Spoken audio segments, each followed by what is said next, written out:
बेटी पढ़ा दी हमने, बेटी बचाई, लेकिन बचाएगा कौन? बेटी पढ़ाने के लिए हम तैयार हैं, पर हमारी बेटे को बचाएगा कौन?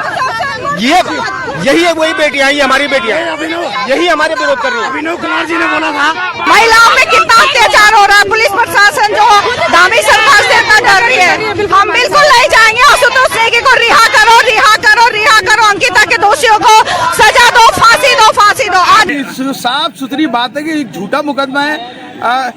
तो 1-1.5 साल पहले मुकदमा किया गया, वो खत्म, वो डीएम को एप्लीकेशन दी गई, उसमें फायर दर्ज नहीं है। फिर 1-1.5 साल बाद दोबारा से दूसरी एप्लीकेशन दी गई और उसमें तुरंत फुरत में पुलिस ने कदम उठाया और गिरफ्तारी कर ली दीप मैठानी की और आशुतोष नेगी की। जबकि जितना भी जो अपराध की बात कर रहे हैं वो 41 का नोटिस उसमें इश्यू होता है, 41A का नोटिस इश्यू होता है, लेकिन पुलिस ने आशुतोष नेगी दीप मैठानी को 41 का नोटिस नहीं दिया और तुरंत गिरफ्तारी करी। इसमें कहीं ना कहीं एक साजिश है। और जिस तरीके से पुलिस का रवैया अभी तक रहा है, जैसे रहा है कि जो सकारात्मक कार्यों की तरफ नहीं जाती, नकारात्मक कार्यों की तरफ, या सरकार के लिए जो पैरेलल काम कर रही है पुलिस, वो मतलब एक आपराधिक सरेंडर है। इसके खिलाफ भी कार्रवाई होनी चाहिए। और हम तो ये भी हमने कोर्ट से कहा कि झूठा मुकदमा करने की एवज में जिसने रिपोर्ट करी है उसके खिलाफ भी मुकदमा होना चाहिए। अभी जमानत मंजूर हुई, ये एक सत्य की जीत है।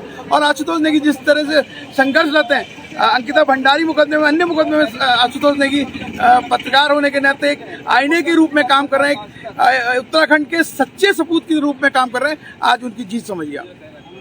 आप देख रहे होंगे सामने न्यायालय परिसर है, उसके जस्ट बाहर आशुतोष नेगी की रिहाई के लिए महिला मात्र शक्तियां इकट्ठा हुई हैं। और आप देख रहे होंगे यहाँ पर सड़क जाम करने की बात ये कह रही है, सड़क जाम करने की कोशिश कर रही है। किस प्रकार पुलिस बल इनको रोकने का प्रयास कर रहा है, ये देखिए किस प्रकार यहाँ स्थिति पैदा हो गई है। यहाँ पे क्या स्थिति पैदा हो गई है, किस प्रकार अंकिता की न्याय की लड़ाई लड़ने वाले आशुतोष को गिरफ्तार कर दिया गया, उनको कई मामलों में फंसाने का प्रयास, इस तरह के गंभीर आरोप पुलिस पर लग रहे हैं। और मात्र शक्तियां यहाँ पर बीच सड़क पर सड़क जाम करने की कोशिश कर रही हैं और पुलिस बल उनको हटाने का प्रयास कर रहा है। और किस प्रकार एक मात्र शक्ति जो सड़क जाम कर रही थी उसको जबरन पुलिस लेकर जा रही है।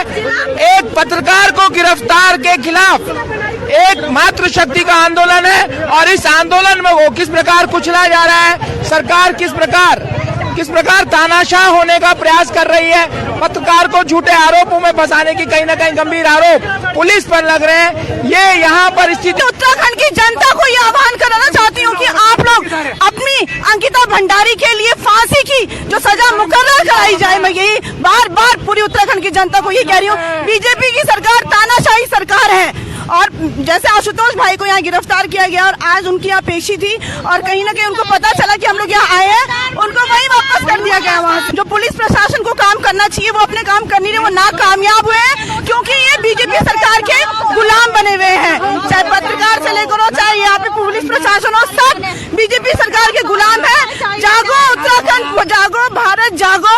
अगर अभी भी आप लोग जागते नहीं हो तो जैसे कि अंकिता भंडारी के साथ हुआ, आपकी बच्चियों के साथ भी हो सकता है। बेटी पढ़ा दी हमने, बेटी बचाई, लेकिन बचाएगा कौन? बेटी पढ़ाने के लिए हम तैयार हैं, पर हमारी बेटे को बचाएगा कौन?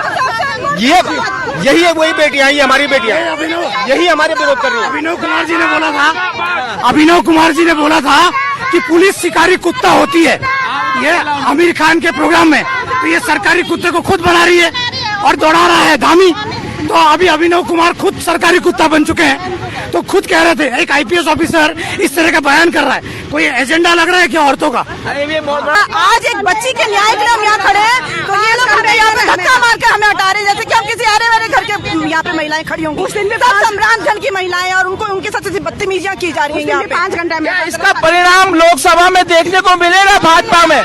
मैं यही आह्वान करना चाहती हूँ पूरी उत्तराखंड की जनता से, पूरी भारत की जनता से कि बेटी बचाओ बेटी पढ़ाओ का नारा दिया इन्होंने, लेकिन आज हमारी बेटी की जो सुरक्षित नहीं है इस बीजेपी सरकार में और ना न्याय दिलाया जा रहा है इनको। ठीक आप लोग